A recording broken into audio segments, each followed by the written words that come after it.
Now, it's my pleasure to present the second award of the evening, the inaugural Civic Champion Award, to former state senator and now founding dean of the Hobby School of Public Affairs at the University of Houston, Kirk Watson. If you've spent any time on our campus in recent decades, you will have experienced in some way the profound impact of Kirk Watson. He is truly one of our greatest champions, serving the university across a wide range of areas, both through his work and leadership in the legislature, where he prioritized and fought for Texas higher education time and again, and in his absolute unmatched dedication to improving healthcare in Austin.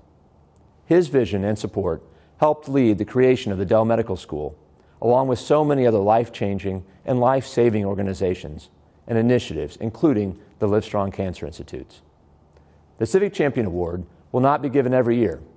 In fact, the award's criteria are based on the accomplishments of Kirk Watson, meaning that his legacy is the standard by which this award will be judged in the future. So I can't imagine we'll be giving it out too often, because when it comes to leadership and civic engagement, Kirk Watson has set the bar incredibly high. So with that said, I'm proud to present the inaugural Civic Champion Award to Kirk Watson. Senator Watson, the floor is yours. Mr. President, thank you very much.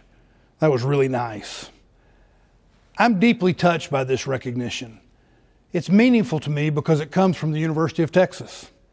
In my years of public service, we enjoyed wonderful relationships, strong results, and we had some fun doing it. By the way, this past September 20th was the 9th anniversary of my giving what's come to be known as the 10 Goals in 10 Years speech. That speech called for the creation of a medical school at UT. It also called for a new teaching and safety net hospital, making Austin a center for comprehensive cancer care, and us doing better in terms of brain health. So many people were involved. As I like to say, the 10 Goals in 10 Years was born of 1,000 mothers.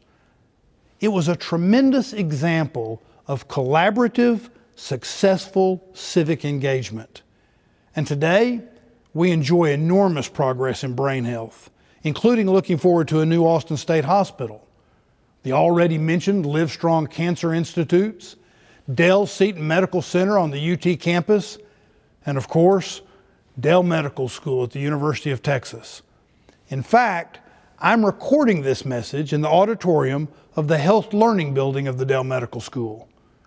I can't imagine our going through this pandemic without this medical school. Being UT's advocate was a high point of my time, both as Austin mayor and as a senator in the legislature. Heck, this Baylor boy, who was raised by 2 Boomer Sooners, can flat flash a hook 'em. Mr. President, I wish you great good luck in your new position, and I hope you'll call on me if I can be helpful to you. This recognition is also meaningful to me because it comes from the Annette Strauss Institute for Civic Action, which you all know is directed by Susan Turner Nold. The mission of this institute is one I hold high, and Susan is someone I'm so very proud of. I need to also say it's special for me to be recognized on the same night as Admiral Bobby Ray Inman. As President Hartzell said, he is a role model. I know that I've learned from him. And I agree with the President's thought so much that I recently published a book about Austin called Austin Unlimited, and I profiled that role model as part of that book. I could filibuster on why it's important to have an Annette Strauss Institute and why it's necessary to be a responsible, hopeful civic advocate.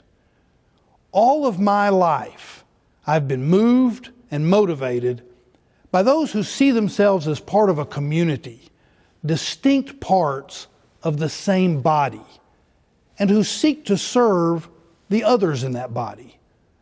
Not just service in elective office, but as members of that community.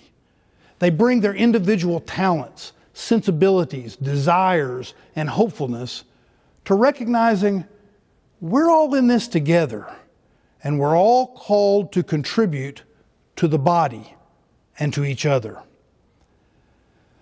But today, sadly, there's a toxic tone and approach in our discourse that would have been unthinkable not so long ago. The list is long.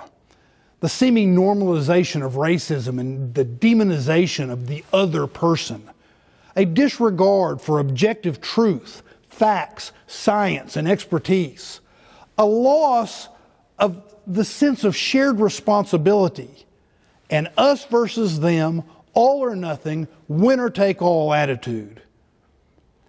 Now, I don't know all the answers, but I know we must continue to ask the questions. Are we doing all we can? Are we inclusive enough? Are we limiting success by expecting an outcome, even demanding it in a certain way? Are we not satisfied by getting what we want? Do we need the other side to really lose? Can we start with something as simple as first asking what we agree on and build a relationship from that, instead of assuming we disagree because of the labels we put on each other? We are one. We are a body. We are a neighborhood, a city, a state, a nation. We are those things together if we try. A community. For me, it's a part of who I am. I feel it in my bones that we must continue to seek to be one. Positive, collaborative, inclusive civic action is meaningful and fulfilling. Proper civic action creates the light, the sound, the song of hope. I'm all in. And I'm so thankful for those like you listening tonight who are too. Thank you for this wonderful recognition. Please stay safe, happy, and healthy. God bless you.